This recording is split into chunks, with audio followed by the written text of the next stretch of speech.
Hello, everyone. I just threw a message down in chat. We're still waiting on our guest for tonight, Pam Yang. She has had a slight flight delay, so as soon as she gets to Wi-Fi and gets settled, she'll be joining us right away. So everyone, sit tight. I know that people are still trickling in, so we're not in a huge rush to start. But hello to everyone that's here so far.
Hi, everyone. Thanks to everyone that's arrived so far.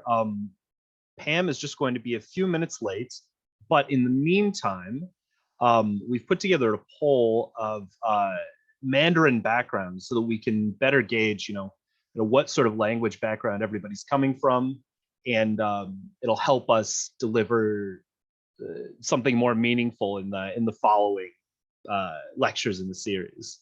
So that should be available to everyone as of right now. Feel free to I'm not sure how that'll appear to attendees here, but I'm sure, there we go. Somebody's got it down. I see them sort of tick up. And so eventually, once we've got a decent number of responses, I will make that visible to everybody so we can see where everyone else is coming from. In the meantime, feel free to hop down and chat, introduce yourself, maybe say where you're listening in from. I know that we've got Bruce Acker from out east. We've got TJ from here in Minnesota. I see a couple familiar names.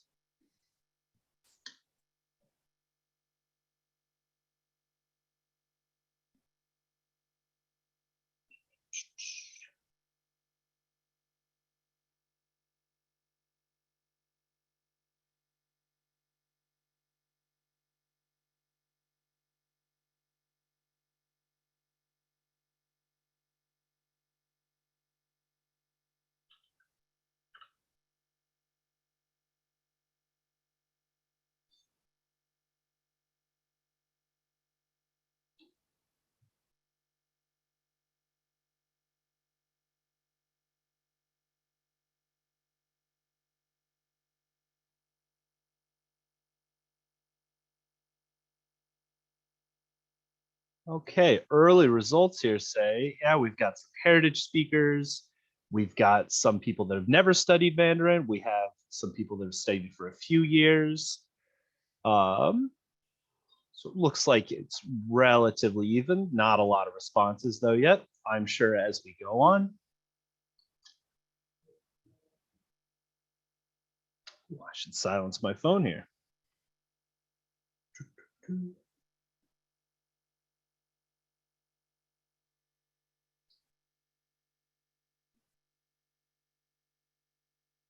go.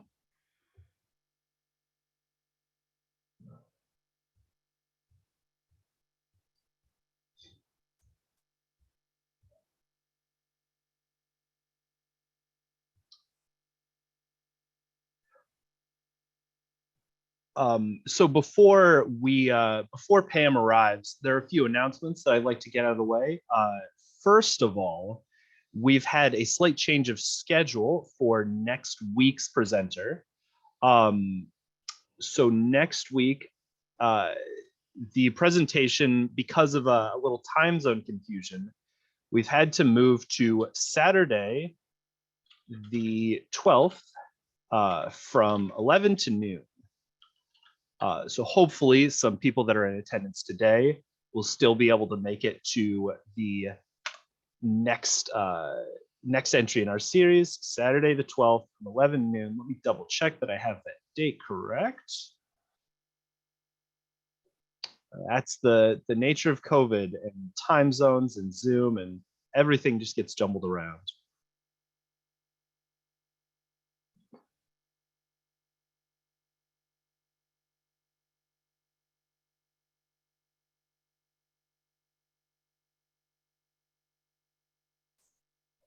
No, Daniel, today is still on the next one in the series. So what would have been the 10th is now the 12th.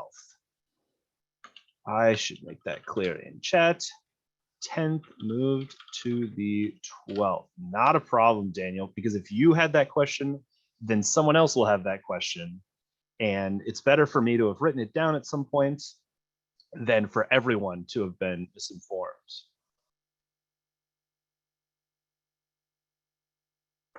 And so a little bit about the purpose of this series. We have a lot of different sort of lectures flowing in and out, whether it be through St. Cloud State or through our partnerships with the United States Heartland China Association or the Great Lakes Chinese Consortium. But this one in particular is focused on China-related careers. So anybody that has an interest in possibly pursuing a China-related career, if they have some level of Chinese experience and that's something that they want to look into down the road, or maybe they haven't studied any Chinese. I know we have some people that have never studied spoken Mandarin before. So maybe you're thinking, I want to start taking a couple of classes. Where can that take me? I'm not sure what kind of age distribution we're looking at tonight. I know a few of my colleagues are in the audience, and they've been working on their Chinese for a while. But I see a couple people 1 to 2 years, so that's probably going to be right up your alley. Then I know that was something that when I first started learning a little bit of Chinese, that was something I considered, as many people do. Is, how can I especially in the United States, how can I leverage a Chinese education into something meaningful? I know lots of people in the States get encouraged to learn Spanish because we have a very high Spanish speaking population, in and near the United States. And so it can sometimes be a little bit difficult to justify a second language that is Spanish. But I think that this career series will highlight a lot of the opportunities that exist for some people, whether it be at home or abroad, people all around. And I've just gotten a message from Pam Yang, so she should be joining us shortly.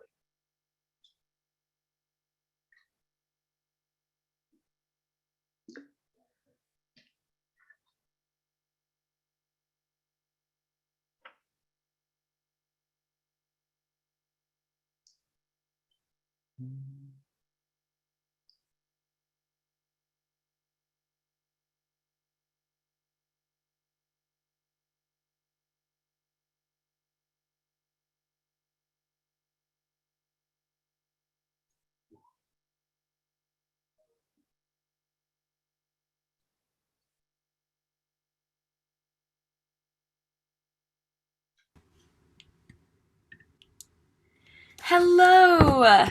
Oh, Pam, do we have you? I can't. Oh shoot. Hold on one sec. Can you hear me? I can hear you. Yeah. Great. Hi, everyone. I'm so sorry I'm late. Thanks for bearing with me. It's okay. People have been the nature of these things is that if it starts at 7, then people will trickle in. We're at 13 attendees now, and I'm sure even more people will sort of drop in as they get the chance. Okay, this is perfect. I'm on time then. Absolutely. So obviously, everybody can see my screen. I've got a very short introduction of you. And I'm sure people have read that as we've been sitting here. But in short, guys, Pam is fantastic. She is has been a number of things, including a brand strategist and a marketer, and now an executive coaching specialist. She's a first generation Chinese American who's built a 15 plus career, in sports, brand strategy, and marketing before starting on her current trajectory as in her coaching practice.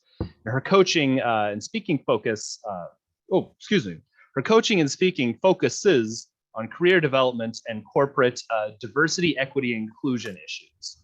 So she has done a lot, and we're sure that she'll do a lot more over the course of the rest of her career. Pam, how does that sound? Does it sound like I've touched on a lot of the major points there?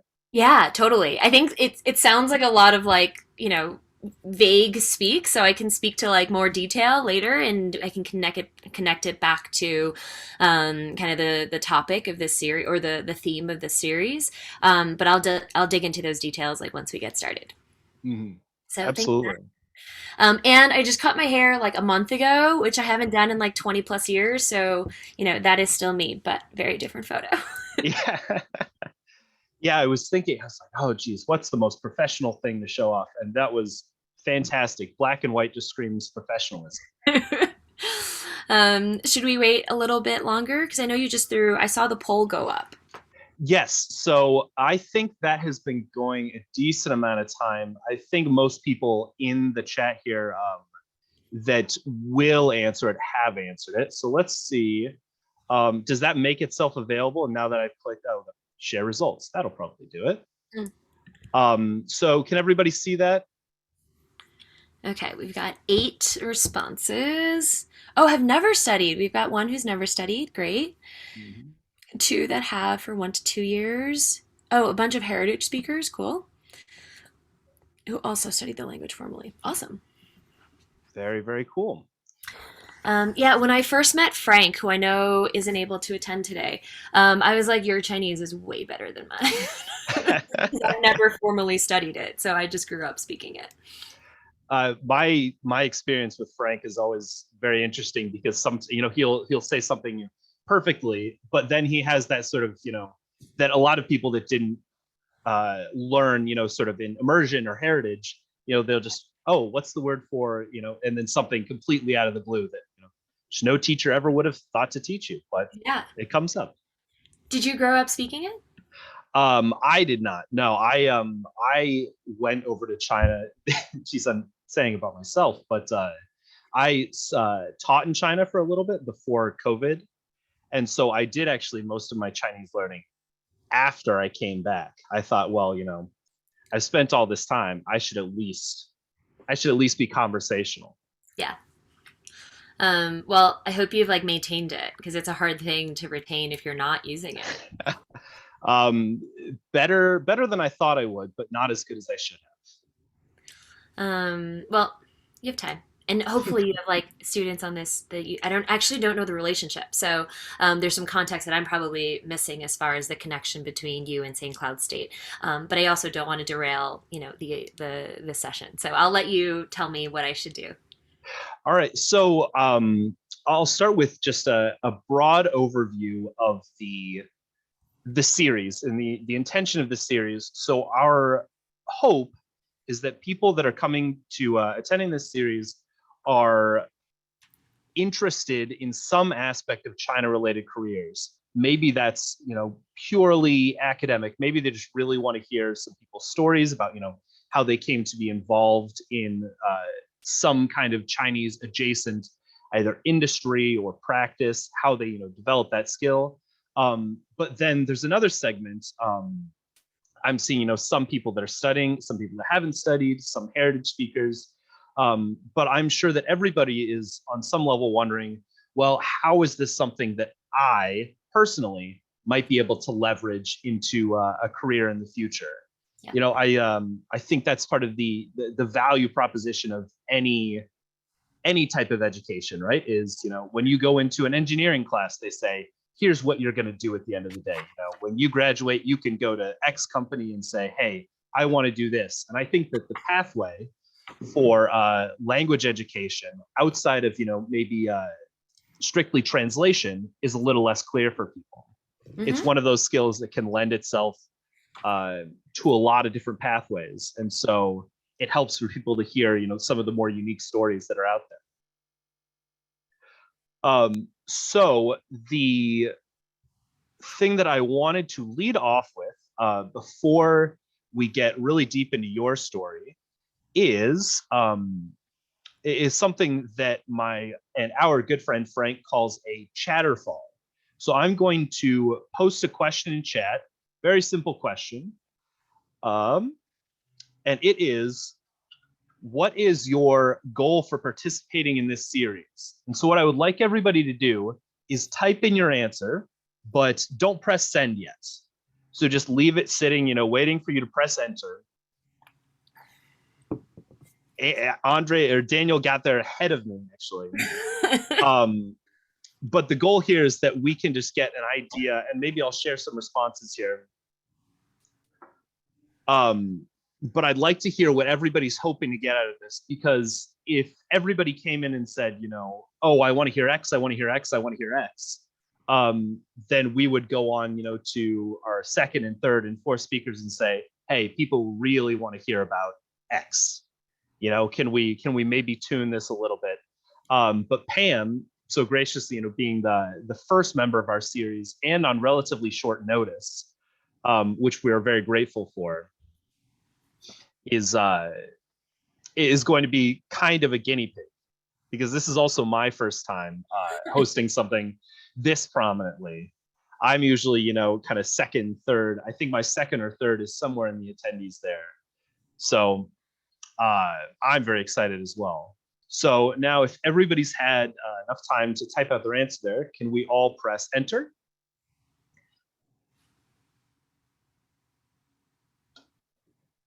And there we go. We've got some starting to flow in. We find a good job related to China.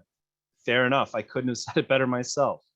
Learn more about what young people are learning and thinking about China-related careers. I know that Bruce Acker is an educator himself, so that tracks from him. From Heidi, to help with ideas that, with future job options that might also work with or without my major. Exactly. That's something that I was thinking as I was graduating. Is, well, okay, I've done, because I originally studied Spanish, and I thought, okay, well, how can I leverage this? Is it going to be related to my major? Is it going to be a secondary thing? All right, I think those are probably the responses that we're going to get from now. Pam, does that give you a little better idea of where people are coming from? Yeah.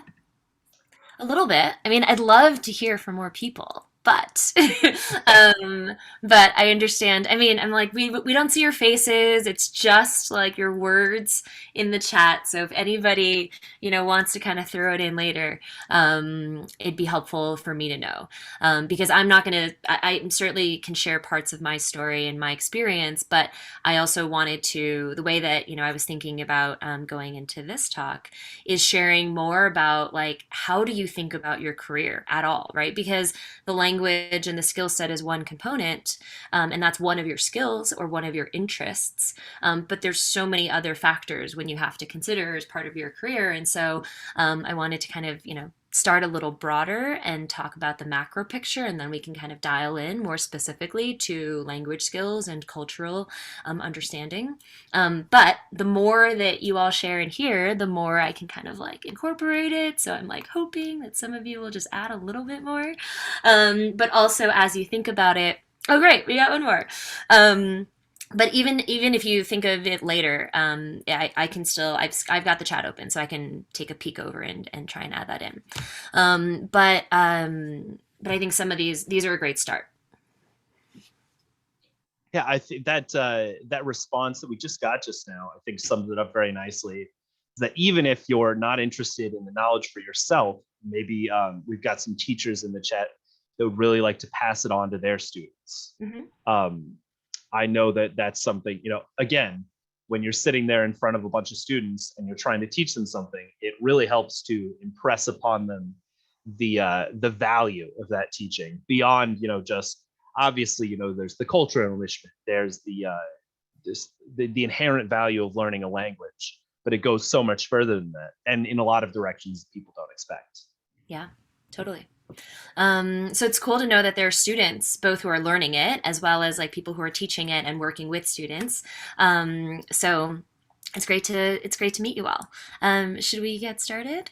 Yeah, absolutely. I guess the easiest place to start would probably be, what is your background with Chinese language, with Mandarin particularly? I know, obviously, we've got on the page here that you're first generation Chinese American. Hmm. But how did you sort of first come in contact with Chinese, and how did you begin that language acquisition journey? Yeah, totally. I can definitely start there. And Matthew, just so I know, like, should I just kind of run with it from there, or is this more of like a Q&A format? I might have a few questions as we go, and I'm sure we might see a few questions sort of pop into chat, and hopefully we'll open it up to questions at the very end. Obviously, not everything sort of fits in the arc of your story, but for the most part, it's all you. In Cool. fact, I will take down my screen share, so you should be the focal point here. No need for that, but okay. But that helps because I kind of just wrote kind of like a couple of like brief points that I wanted to share and get across. And I really appreciate that people are still dropping things in the chat. So thank you so much. And the more interactive that this is, like I don't mind if people interrupt and drop questions in as I see it. I'll try to kind of incorporate it as well. I don't know if people have the raise hand option, but however they can, if they want to kind of drop something in, interrupt, no problem. And if you want to, cut me off, like please do. Like the more I think this is interactive and a conversation, Mhm. I think the better it is, and the less formal it is, because we're already talking about something that feels very serious. I feel like careers and work like tends to feel very serious. Mhm. But I'll first answer your question and kind of jump into like some of my thoughts on that. But so I grew up first generation in New York City, born and raised. My parents were both born in Taiwan, but both of my grandparents went to Taiwan during the Communist Revolution. So in a way, like my parents were first generation in Taiwan. And there was, a lot of that tension where when they were growing up, people were like, you're not Taiwanese, right? So they even hesitate to call themselves Taiwanese, but growing up in New York, I didn't have that same tension. So when people ask kind of where I'm from, I do say, or my parents are from, I do say Taiwan. And I think Mandarin was my first language. I don't think I spoke English first because my parents knew that I was gonna learn English in school.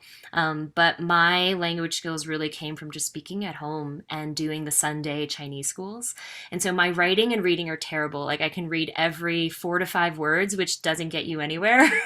um, and so I use a lot of Google Translate. And when I go back to Taiwan, luckily I don't have as much of an accent. I mean, not luckily, but I have a pretty accurate accent. But there are still those times in stores where people are like, "Are you from here?" And they can pick up on like the little bit that isn't, kind of native.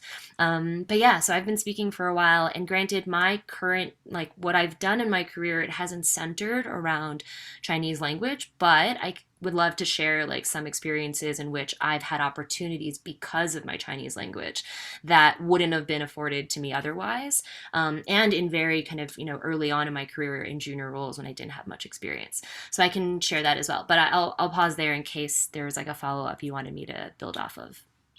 No, I think that that touches on it really well, and that's your your comment about having your parents coming from mainland China to Taiwan to New York City. I think really is emblematic of a lot of people's experience with language. Right? It's not just one thing. It's there's a media element, there's a school element, there's a family element. Lots of people acquire language from lots of different sources. And it really, I think, shapes how you interact with it going forward. Yeah, totally. And in some ways, I mean, my mom has pushed me to use it. She was like, "You should find a job that gets you to China," and I'm like, "I could. I just personally didn't want to live there. There was just a lot I wanted to do here, which kind of brings me probably to the top of my like kind of talk or points that I wanted to share, is as Matthew mentioned, like I now do career coaching and I do executive coaching. And what I focus on specifically, because a lot of people who call themselves career coaches are people who had HR backgrounds or recruiting backgrounds that can, tactically help you advise you on the job search process. I Mm. actually don't focus on the job search. I focus on what I call like career strategy. And the problem that I'm really solving is helping people figure out what fulfilling work looks like to them, what role they want their work to play in their lives, and how their work can help them actually like realize their mission in life, right? And so if you think about work is more than 50% of our waking hours, right? It's the majority of what we do with our waking time. And if you're going to spend the majority of that time doing something, you might as well make money, you might as well, enjoy, you might as well use skills that you have and enjoy using, but you might as well actually get like the personal fulfillment from it, right? And I don't think enough of us are thinking about all of the factors that we want from our work early enough, because I'll tell you right now, like most of my clients, I have some people who are in their 20s, but the bulk of them are in their late 30s to 50s. Super successful on paper. They have great titles, they're at great companies, they're at like very well known brands, they're making a ton of money. They're miserable, right? And like they're all like, I've done this for so long, I don't want to do it anymore, but I don't know what else to do. Or I've done this for so long and I don't know if I want to do it anymore. And I have all these ideas of what I could do, but I don't know how to decide. Mm. And so, what I thought I could speak about today through the lens, I'll definitely tie it back to Chinese language and culture, is that ultimately your careers are a combination of a couple things, right? Like what I wanted to talk about is like we should all have a sense of what our dream life is, right? And what our dream and as part of that what our dream work is. And so today what I wanted to talk about are dreams, problem solving, and decision making, because that's ultimately like what the core parts of this is. And so the problem that you're trying to solve is not how do I integrate my Chinese language skills or my Chinese cultural understanding or my Chinese background into my work. The question is, what life do you want to live? What role do you want your work to play in your life? What value do you want to create with your work? And then you can think about, okay, and I have these skills. I have these skills, I have these interests. I have an interest in Chinese culture, or I have an interest in living in China, or I have a skill set of speaking this language. And so layering that in alongside all of these other pieces is really important. And so when I think about, when I say, I feel like sometimes people like kind of scoff at the fact that I'm like, what are your dreams, right? Because we stop dreaming at such a young age, and especially if some of you here are, have similarly to me. I can only speak to kind of like the Chinese immigrant background, but I'm thinking about like a lot of immigrant parents are like this, especially immigrant Asian parents are like there's no, I mean, don't like stop dreaming, right? Like there's very tangible realities you have to think about. You have to think about making money, you have to think about financial security, you have to think about these things. And I'm like, you can think about those things and your dream. Mm. And so the questions that I start with my clients are like, why are you here? Like, what do you think you're here to accomplish, right? In your limited time, because we all have no idea how much time we have left. Like, what do you think you're here to do? And what kind of life do you want to live, right? What does that look like? What does that feel like? Not the outcomes of like, I want to make six figures, or I want to live in China, or I want to, which you may want to, but I'm saying like when you think about your dream life, think about the experiences versus outcomes. Because I think too often we set goals around outcomes, like I want to make six figures, or I want to live in China, but without understanding what's the experience we're trying to get if you were to live in China, or if you were to make six figures, and what are you going to do with that money? And so other questions are like, what are the subjects you're interested in? What are the topics, what are the passions that like you actually want to merge with your work? What do you most enjoy doing, right? Because some of us could be really good at certain skills. We might be really good organizers, but we might hate actually doing that for our job, right? Some of you might be, I mean, Chinese language is a great one. Since all of you are here, it sounds like, language might be a thing you want to incorporate into your work. But I know plenty of people who are brilliant like coders who hate it, right? Who are engineers and like actually hate coding. And so think about like what are the skills you actually like really enjoy doing. I mean, obviously there's a lot more to that, but I would push you to first think about like, what does your dream life look like overall? What are the experiences that you want? What are the qualities of those experiences? And set your goals around those experiences rather than the specific outcomes. Secondly, the second thing that I wanted to talk about was like problem solving, right? Every single one of us who does any job is a problem solver. It doesn't matter if you're a janitor, it doesn't matter if you are a professor, it doesn't matter if you are a construction worker. You are all going to solve problems in whatever line of work that you end up doing. Even if you're like a famous person, even if you're a singer, right? You're an entertainer, you're inspiring people through your work. Even if you're an athlete, you are entertaining, but also like showing people kind of what's possible with like your physical, like, what your body is capable of. If you are a teacher, you're inspiring and sharing like knowledge to the next kind of future generations, but also you're kind of opening like people's eyes to like what's out there, right? And so if you think about every function in the world as a problem solver, then I would push you to think about what are the problems you want to solve? What kind of issues in the world do you want to work on? So even if you think about it through the lens of language, or you think about it through the lens of cultural understanding, I don't know if you all have taken a look at some of the speakers that are coming up in this series, but some of them are directly tied to the language, where they are doing translation and they are like working with the language itself, like doing, using the like with working with the words. But there's someone else I think who's like in business development, right? Who's responsible for building relationships in China, right? You're going to use the language, but that person is a connector. They're out there making relationships. They're trying to, communicate the value of whatever it is that they're trying to sell, whatever service or product. And so the problems that that person is solving is like building new connections so that you can grow a business, right? So that you can have like a pipeline of future clients or future people who will buy your product. I think someone else is at the Asia Society working in in Chinese culture and preserving that culture, communicating that culture. So there's so many different ways in which you could use this language, and I can share some of the ways that I've been able to use it in mine. And granted, I didn't look to incorporate Chinese language in my career. But I was then, because I had that skill set and people knew it, there were three specific situations in which I was just given an opportunity that I never asked for. So I worked at the NBA fresh out of college, the National Basketball Association, because my dream was to work in sports. I'm a huge basketball fan, and I think I was like age 10, I was like, I'm going to be the commissioner of the NBA. And all I cared about was getting into the NBA.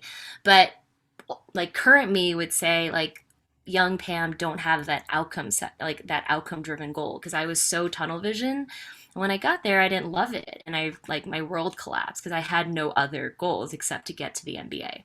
But two of the good experiences I did have was we had a like marketing partner event where partners were there to meet athletes, and I was assigned like a lot of people want this opportunity that work at the NBA because you get to like partner with athletes, right? I was the only person at my level. Most people who had these roles were directors, VPs, and above to escort athletes. But they paired me with Yao Ming because even though he spoke fluent English, like he didn't need like a translator, but because they knew I spoke I spoke Mandarin, they were like, maybe he'll feel more comfortable with you. So I like got to hang out with Yao Ming for evening, and he actually like gave me the best compliment where he was like, "You speak Chinese better than some of my friends back home." So I felt like so honored. um, but similarly, and that was at NBA All Star in Houston. And then at the finals that year, I was able to go to games 1 and 2, which no one at the NBA really gets to go to unless you are in media or you're directly related to like the operations of those games. But Mm, I was sent because they were hosting a whole Chinese media contingent who had come over from China. There was someone who was going to like take them around physically, but they had nobody to translate for them. And so mm, I ended up being their translator on the ground for a few days while they were, at the NBA Finals, and I got to kind of go with them to spaces that I would have never had access to. And I translated like their interview questions to the team owners, no players, but I did coaches and I did team owners, and I did like a few other kind of, I can't remember who else they were. But that was an opportunity that was just like handed to me because of my language. And mhm, so there are things like that too that just kind of serendipitously happened because I think the person that was supposed to speak today in his bio, he talked about how because he happened to have this language skill, he went to coffee with somebody and was offered a job because he had this language skill. So mhm, you never know how the dots will connect, but I would still encourage you to think about it through the lens of problem solving and think about it first in terms of what broader problems do you see in the world? And it doesn't have to be massive. It doesn't have to be some grand thing. It can mhm, be like, for example, a friend of mine just went down to Texas with the Asian Legal Defense Fund because they were doing translations in the primaries in the local state elections because there are a lot of immigrants who are voting who don't speak the language. And mhm. so those kinds of things are like there are other ways you can think about incorporating it, but for her it was like, yes, I'm Chinese, but she wanted to solve problems within our like voting system. And that's Mhm. why she's doing the work that she's doing. It just so happens that she's able to now use her language in that way. It's an added bonus. Right. Um, so I'll pause because I know I just said a bunch. So Matthew, if you have anything or anybody who's here has anything they want to ask or add. Well, yeah, I will. I'll open it up if anybody has a question that they'd like to sneak in there in the pause. But the biggest observation I have from there is that in almost every extracurricular activity I've done, over the course of my childhood, even sort of into my adult life, there's always somebody that has that story that says, "Oh, well, I got this opportunity because I did this." And they were always sort of selling that as, well, this is why you should do this.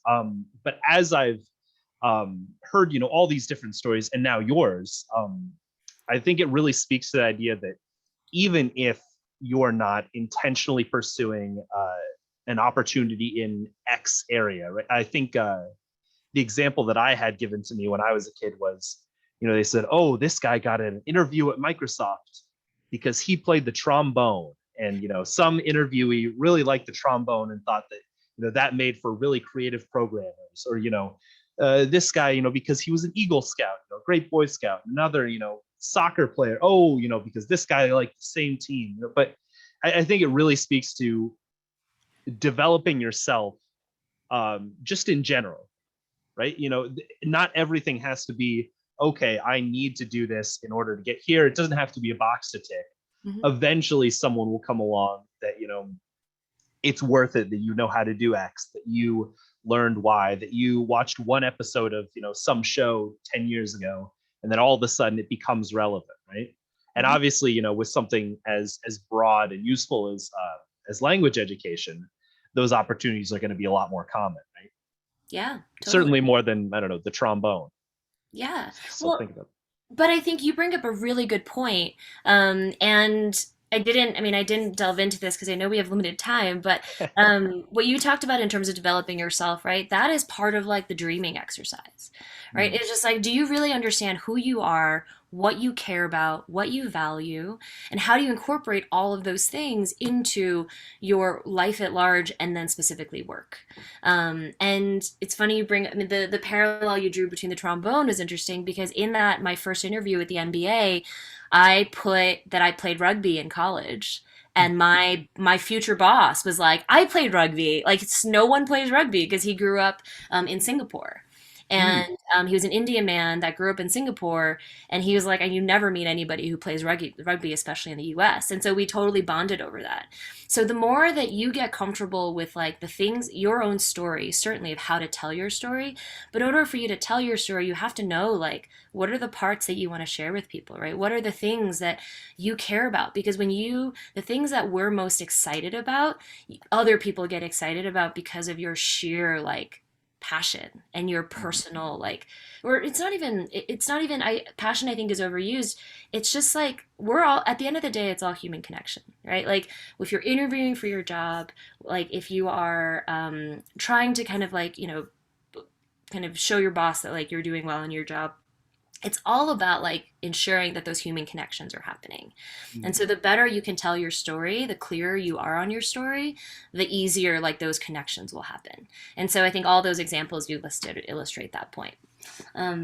But I think in the same way, just to kind of build on the problem solving point, I really push people to think about our careers as a solve. It's a problem. Your career should serve as a solution for the problems you want to solve. Because a lot of us would say like we wouldn't work if we wouldn't have to, right? If we didn't have to make money, if we didn't have to do, but you would do something with that time, right? Mhm. You would still want to solve for boredom. You'd still have to get money somehow. So if you did have to worry about money, I think about a career as like the problems you're solving for at the baseline for all of us is something that makes us money so we can live the life that we want. But it's also really strongly tied to our sense of identity, right? Our sense of value.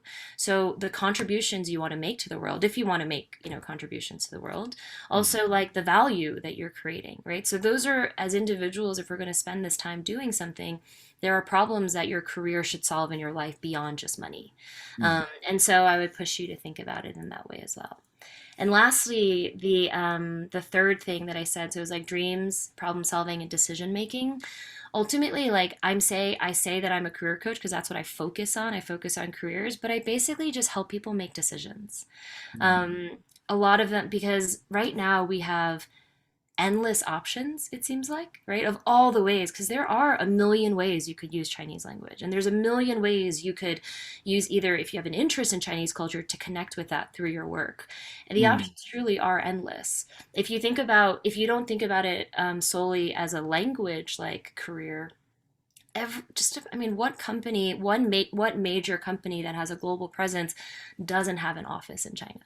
Right. And Right. so even if like you don't necessarily have the language be the core part of your day-to-day, work, and you're doing translations, or that you're speaking to people in the language, you having that skill set offers you that opportunity to go to offices where they might need that language skill. Even if you're Mhm. doing an HR function, or if you're a human resources function, or you're even coding, or maybe you're doing something else, like it doesn't necessarily have to center on the language, but the connection that you have to it, your ability to navigate a business setting in China with your language skills as well as with your cultural understanding is huge. Mhm. But Fortune 500 companies send non-Chinese language speakers to China all the time.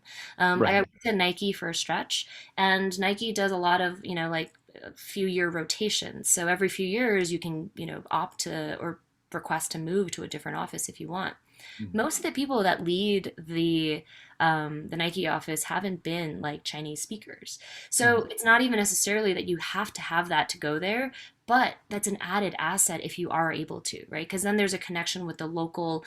Oftentimes there are issues if you can't connect with like the local your coworkers that are there. So your Mhm. ability to use language to connect, your ability to use your cultural understanding to connect, no matter what job function you take, already kind of sets you up, or gives you a leg up on people who don't have that skill. So that's why I'm like, there are endless options, but that's why I say it comes down to decision making, is then how do you choose amongst all of those options, right? All those paths you could take. Um, and I think for the most part, it starts with being mindful of what problem you're trying to solve. So as you think about your career, as you think about the life you want to live yourself, and you think about the problems you want to solve in the world, how do you start to like draw the connections between those things, and then add in the component around ideating for Chinese language, incorporating Chinese language into that. Mhm. So I put like they're just two slides, but I put two slides together to illustrate this point that I thought like kind of sums up a lot of these points together. If Mhm. this is a good time to share it, but I can also pause before we continue. Absolutely. And then I'm sure there's a way to make them available. I know that you can sometimes drop those things in chat, and Mm, then it'll make them available if people, have any interest in downloading them, saving them for later, to refer back to.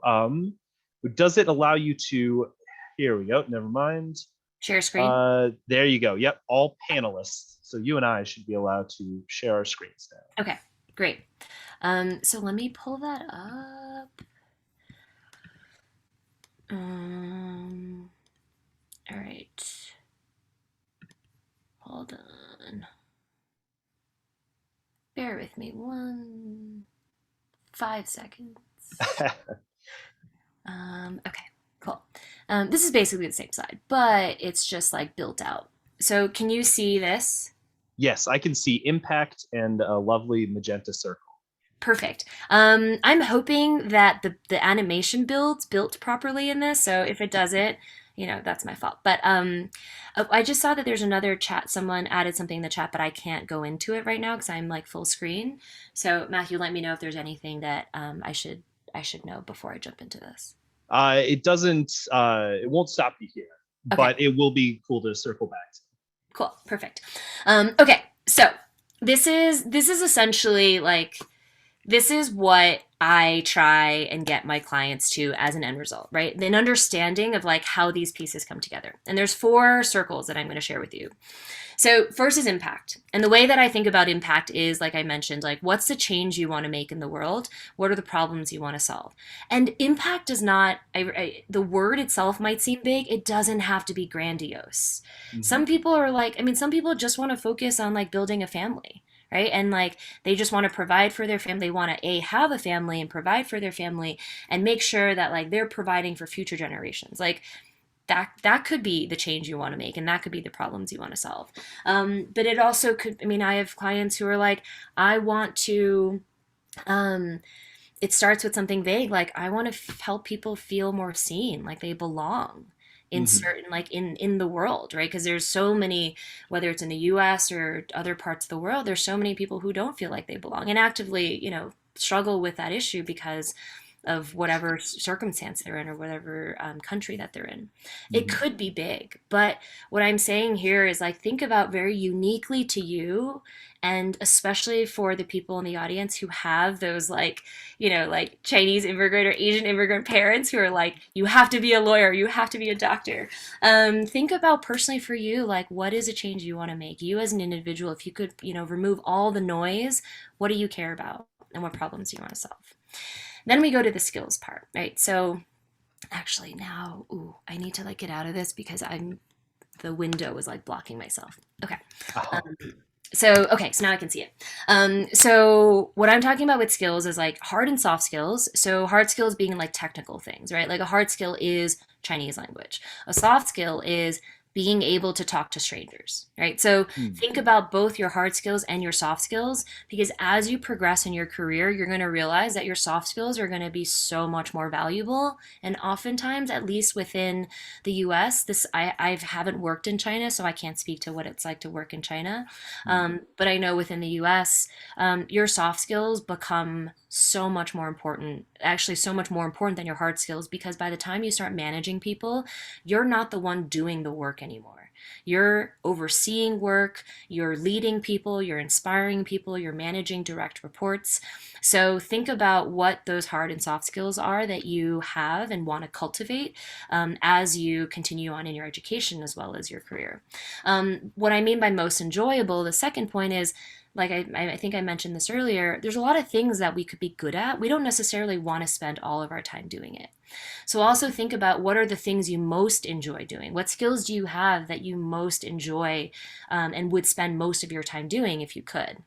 For example, before I can kind of piece it together and I started on the career coaching path, my some of my parts were I love talking to strangers and I love like and I'm really good at it and I really enjoy it, and I will like end up in an airport talking to like the person next to me like for an hour like while we're waiting to board our flight. I love like understanding why people are how they are and how they work, right? And these are really vague things. People are like, how is that a job? But I was able to piece it together into coaching, but that also could have been counseling, right? That could have been therapy. That also could have been business development, right? So Mhm. all the people that are trying to do business in China, like that could vary. You being able to build relationships, talk to strangers. If you have if you're someone who's very empathetic, and you're good at like bridging gaps and connecting dots for people, like that's a huge asset. And business development is one of those spaces where so many, I mean, you can go all over the world with that, and certainly China, but certainly all over the world as well. um, Mhm. but then I say proficiency not last because I think it's the least important, but it is important to also know what you are good at, right? But I don't think what you're good at trumps you knowing what you most enjoy doing, because if you're going to spend most of your time doing it, you might as well enjoy it. Mhm. So the third one is content. And what I mean by content is both subjects and topics, right? So Chinese culture, Chinese language might be a subject area or a topic that you really enjoy kind of working in or utilizing, right? So you don't have to be translating, but you could be using that skill. But I also mean your outputs, like what are you creating? So for Right. someone who wants to be a designer, they're then creating designs, right? Like you are creating, you're not like using your words, you're using your visual, like your ability to create like visual outputs. Mhm. But someone who's in strategy, I spend a lot of time in strategy and brand marketing, and you're just making decks all the time, you're making presentations all the time, but the point of making those is to communicate your ideas, communicate your strategy. But Mhm. is that something you enjoy doing, right? Creating presentations all the time. Right. If you're in business development, an output is certainly a sale, but if you think about the bulk of your time, what you're doing is you're talking all the time, right? Like the Mhm. content of your work is like speaking, and while that ties to skills too, it also is your output, because your ability to build a relationship, like that's an output, right? Like a long-standing relationship with somebody who would want to buy your products in the future. And then environment is a little, there's a bunch of things that fall into environment. And something like work setting is a big piece of that. So are you someone who wants to work outside all the time, right? Like, because then you might want to be, for example, I have a friend who's a geologist, because he was like, I just don't want to work in an office. I want to be outside and I love nature. And he was interested enough in rocks and like, the earth and plasma and all of those things that like earth science stuff. And so now he's a geologist and he's in the field all the time, right? He's out like testing, he's collecting samples, testing samples, like doing all sorts of stuff, like very much outside of an office. His office is his truck. um, Mhm. but it's also who you work with, right? Think about who you want to work alongside of, because ultimately career satisfaction is really about like the people. It's gonna, or not solely, but a lot of it is about who you work with, your manager, your team, the leadership within whatever organization that you're in. Mhm. And culture is kind of a broader wrapper, but culture is some of the intangibles, right? Is like how you feel within that environment. Does it feel like a safe environment, like a psychologically safe environment for you to be? Is it a Mhm. place where you feel like you can share your ideas all the time? Is it very open and welcoming? Or is it very hierarchical, right? Do you like working within really structured environments? So these are all the things that I really push people to think about. And at, oh no, this is where I was like, the builds aren't right. Okay, it's okay. We're gonna get there. Um, but that like sweet spot where all of these things intersect is Mhm. where like your work joy comes. Like where your fulfillment is meeting your sense of the impact you want to have on the world, and the problems you want to solve is meeting your skill set, and is meeting the content you're creating, the content that you're working with, and it's also like meeting the environment that you want to be in, right? And that sweet spot is like what I don't think enough of us are trying to find. I think Mhm. a lot of us, the part that I haven't mentioned in all of this is money, but of course that's kind of a given. So I know we Right. all like want to make like whatever amount of money that we want to make. But sometimes we over index on just the content, right? So if you're a coder, you're like, well, I'm going to code, but I'm like, but but what do you want to code? What Mhm. problem do you want to solve with your coding? What output do you like? What experience do you want to create for people? Or maybe we, center too much just on the skill set. For example, Chinese language. If you're just like, what can I do with Chinese language, and not factoring all these other pieces. Mhm. And the more you can have these overlap, the more that you can find like the things that you're looking for, because you might not be able to find everything that you're looking for in any one role. And a lot of you are so early in your careers too that you're gonna like learn as you go what works for you and what doesn't, because you're going to have a hypothesis around, I think I want to do X, right? I might have an interest in X, but until you actually go into it, you won't know for sure.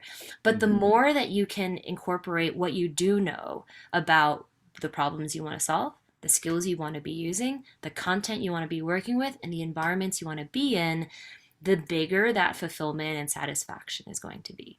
And Mhm. so I will just pause there. I know I actually haven't even shared like my background, but those are the things that I really wanted to get across, because I hope that kind of sets it up like for, the rest of this series. Yeah, absolutely. So in keeping with what you just said about sharing your background real quick, I guess we could. It's a little bit backwards, but I guess we could end on how did you arrive at your current career, right? You've mentioned a couple of the steps, but what are those transitions like? What brought you from the NBA to this to that to finally saying, you know what, no, this is something I want to be a career coach. Yeah. So I actually think I do a really similar job as I did before. The content is just different now. Mhm. So I'm going to share something about like my upbringing that contextually I think will frame up a lot of this. I'm an only child, single parent. Mostly I grew up with my mom. She Mhm. worked a ton. And I remember like seeing what she looked like when she came home and how exhausted she was and how stressed she was. I also saw how that stress translated into like her emotional volatility, and then how that affected our relationship. I saw like how unhappy she was, and she worked in finance and was pushing me in that direction, right? So finance, medicine, whatever. And I feel really lucky at a really young age. I like was able to have the time, because I didn't have siblings to distract or another parent to take care of me. I had the space to see her experience really clearly and be able to connect the dot between, you're working in finance, you're telling me to work in finance, but your life seems miserable and I really don't want your life. And I know that sounds really harsh, but I'm like, I so appreciate that thought. I couldn't have articulated it as like a 7-year old, but I remember thinking like, maybe my mom doesn't know everything, right? And maybe she's not right. And Mhm. so I was like, from a really young age, I was like, I need to love my job. I'm going to Mhm. love my work no matter what I do. And the only thought I had was, I love basketball. I should work in basketball. It was like very linear. It was very basic. Mhm. But I think from there, that's where the focus probably for the first 12, 15 years of my career was like, I just need to love my work. And it was very me centered and self oriented in terms Mhm. of satisfaction being me loving my job.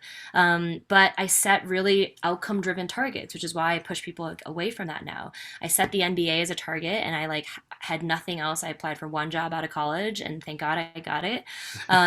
After that, I like blew it all up because I was like, this isn't the dream, isn't it? Like, what's my next dream? And I took 6 months on the road. I went road tripping, I bartended, and then I was like, okay, maybe it's still sports. And I was like, let me tweak it. It's sports and maybe something else. I really love the Sports Center commercials from ESPN. So Mhm. then I got a job at ESPN in the department, like making Sports Center commercials in their sports marketing department. But then I was like, we're doing the same thing every season. You have to find a different way to tell the same college football, basketball, whatever story, and the sport doesn't change. Right. And so that kind of got a little boring. So I kept iterating in that way and trying to figure out like, how do I get to career satisfaction, because I'm not doing it right. So then I started focusing on life. I was like, maybe it's not work, it's life. I moved to Montana, I ski bummed for a bunch of years, and I bartended, and I like started consulting. And through that iteration, I was like, okay, I started to think about the experiences that I wanted. I started to incorporate like what I basically had shared with everybody today. And the reason I say right now where I've landed, it's the same as what I did before, is in brand marketing, you're helping a company figure out who they are, where do they want to go, what are they trying to communicate, who are they trying to connect with, and then how do you like execute on that? And I'm like, now it's just adapted for people and their lives, right? It's Mhm. adapted for in an individual of like, who do you want to be, where do you want to go, and how do you do that? And so I'm really grateful because I was able to take that skill set and move it into this, but it still ties back to that first mission of like, I want to love my work. And I think that I realized I'm like, it's been such a long standing theme that I now want to help other people love their work. And so that's kind of my personal mission because I've seen the impact when someone doesn't and how it impacts yourself, your families, your loved ones all around you. So that's the long-ish short version. That That is. is Oh, I'm catching some echo on. Oh, it's gone now. There we go. Only for a second. That is fantastic, man. Thank you so much for sharing all that with us. We're just coming up on. We just ticked over to 8 o'clock. And we started a little bit late, so I'm fine going over a little bit. But I'd like to open it up, open the floor up to questions. So I'm sure that at some point, somebody thought, oh, well, why didn't she talk about this? Oh, she should have gotten this. I hope she was going to say this. Now is your chance. If there was something that you really would like to know, Pam is at your fingertips here for another couple of minutes. Please don't be shy. Like, I want to help. Well, and I know the thing that bothers me, it doesn't hit me as hard here because I can ask my questions as they come up, right? But sometimes I'll be sitting here, and over the course, the last half hour, I probably had 5 more questions that I didn't ask. But then you get to the end here, and you think, oh, geez, what was I really thinking at 7:45? I don't even, barely know what I'm thinking right now, let alone back there. Yeah. So Daniel asks, did you ever get to China? Yeah. I did. I've been a couple times, but I only ended up in Beijing and Shanghai. And I really wanted to go to like more the interior of the country, more to the countryside and the mountainsides. But I probably spent way more time in Taiwan. I went there, every year. As a kid growing up in the summers. So I know that space much better, and I have family there, and I don't have family in China anymore. Hmm. Is there anywhere else specifically, anything else big that you would want to see if you went back? Oh my God, so much. Like my Google Maps save, like the things that it saved, they're mainly in like the mountainous regions because I'm a big like outdoors person. Mhm. But would love to like rent a car and drive around or whatever the best, I'll figure out what the best form of transportation is. But I'd love to just like circle the country. Yeah, certainly like Kunming for sure. But Daniel, you actually made a good point before that I want to address, which is why I kept saying kind of like, cultural understanding as well. Because, right, so many people in China speak English now. So it's not that you can't communicate in terms of like connect to with language. I just mean when I was saying connection is like it's a different culture, right? The way things are done is totally different. And I think if you're somebody who is learning the language, if you're a native speaker or maybe you're a heritage speaker, or maybe you have family that are there, you already have some of those connections.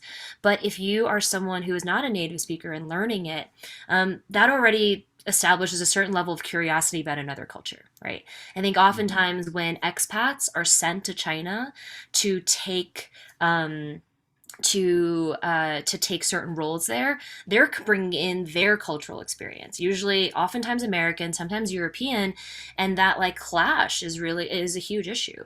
The NBA for example has a China office, and that happened a lot because people would go over there and be like, okay, I'm going to run it, and I'm like, but you don't understand the culture, you don't understand how people work here, and it's a very different style. So Daniel, you made a great point. I wanted to bring to call that out. John, Um, I think so. yeah, go ahead. Jiaming, I don't know if I'm saying your name correctly. I hope I am. But how do you balance others' expectations with yours? And if others, you mean, I don't know if you mean your parents or just kind of other people in the world. But I think that's something we all human beings struggle with. And especially if you grew up in an environment that was more restrictive and more structured and more strict, it's that much more you have to overcome. But aside from saying like there's a lot of self work involved in that, um, the way that I think about it is the clearer that I am on what I want to do and what I want to accomplish with my life, the more that that grounds me in why I'm doing it, right? Even if that upsets other people. And so my mother and I have fought about careers since I'm not kidding when I say since I was 10, because I was like, I'm going to work in the NBA. And she's like, no, you're not. And it's been a lifelong battle. And even to this day, she sometimes is still like, I don't understand what you do and why you do it. But at some point, that letting go of any tie to satisfying other people without satisfying yourself first, I think is always going to be like a thing that we'll struggle with if we don't overcome that, right? If we don't Mhm. realize first that we do need to like live our life for ourselves. And I think especially within Chinese culture, there's a lot of cultural components that make it really hard. And so I want to acknowledge that that is really hard, and it's probably a much longer conversation than this. But what I focus on is like first and foremost, how clear can I get about what I care about, what my dreams are, what I want to accomplish, and have that be my foundation from where I start. Mhm. Do you have the Q&A panel itself on the bottom there available to Oh, you? yeah, I see this. Bruce Acker has. I've never seen this this actually used before, but this is fantastic. yeah, It's a very yeah, clean form. So I can read that off. sure. So the meat of Bruce's question, it looks like, is what would you say to a young person who is constantly asked, so what are you going to do with X major? What are you going to do with a language major? What are you going to do with an arts major? Any technical, what is the answer to that question? Yeah. Yeah. Um, okay, so I'm gonna say what I said because I did this. I was an econ major to satisfy my mom. It was like one of those guilt trip things that I was like, fine, I will do this, but then I double majored in something else that I wanted to do. But I think from the beginning, I always knew because I knew what I wanted to do and I wanted to go into sports, I knew that my major didn't matter.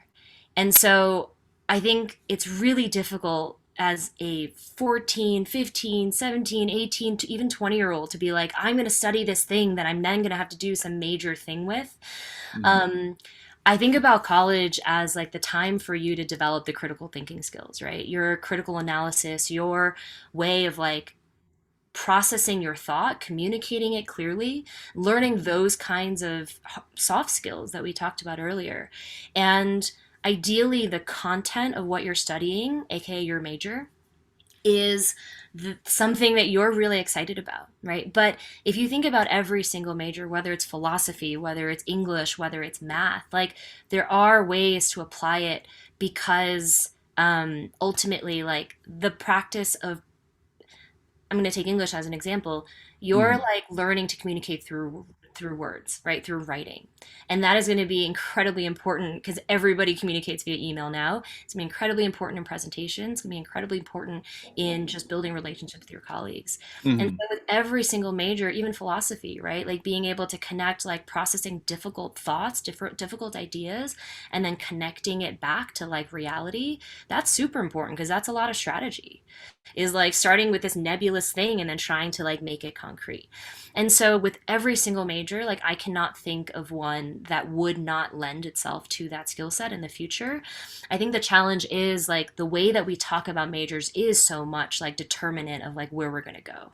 And it absolutely is not because very few people I know are doing something with their majors, um, except their majors have informed either the way they approach their jobs or is in the realm of that like content. So many people who are African and American studies majors or East Asian studies majors do something where they can leverage that knowledge.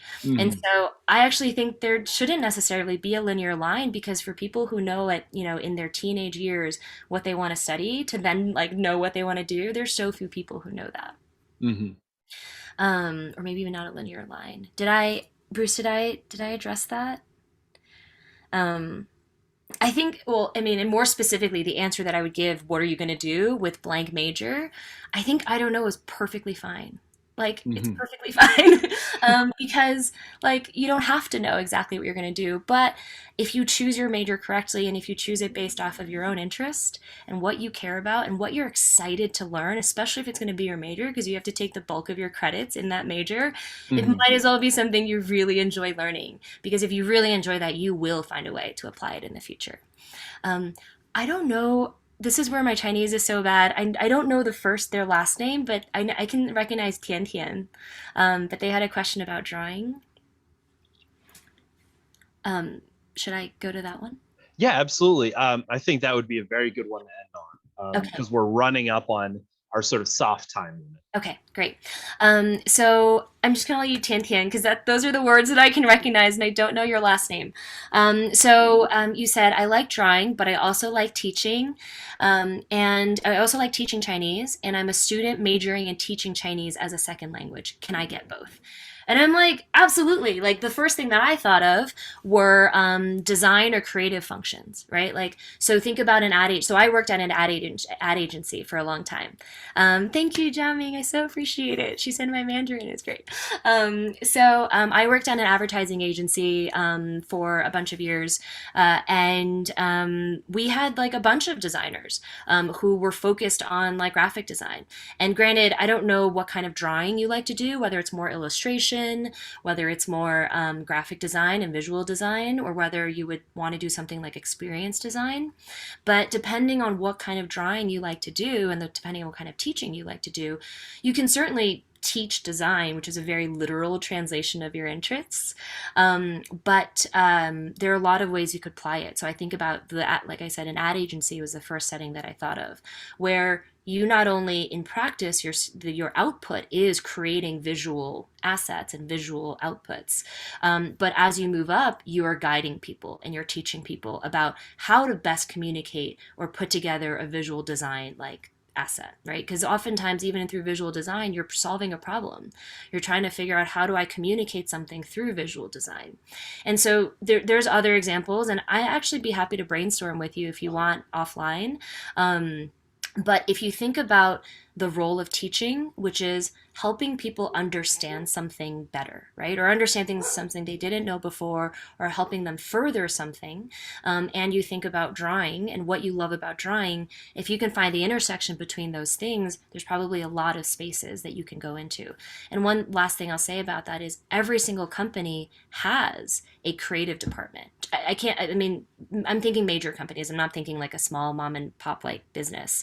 But just about every major company has a graphic design department or some creative department.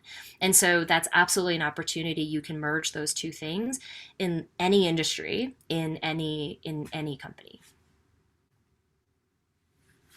Thank you very much. All right, I think we're going to. Oh, there you go, Bruce Acker. Our university is always hiring graphic designers. Well, I want to thank everyone for coming out tonight, but especially you, Pam, and especially on such short notice. I know that you rushed back to join us here, and we very much appreciate it. I would like to remind everybody. I mentioned it very briefly at the start, but our upcoming this is a weekly series, except for next week, in which the Thursday is going to be a Saturday instead. We scheduled against some odd time zone stuff, and so somebody's going to be coming in. So it'll be at 11.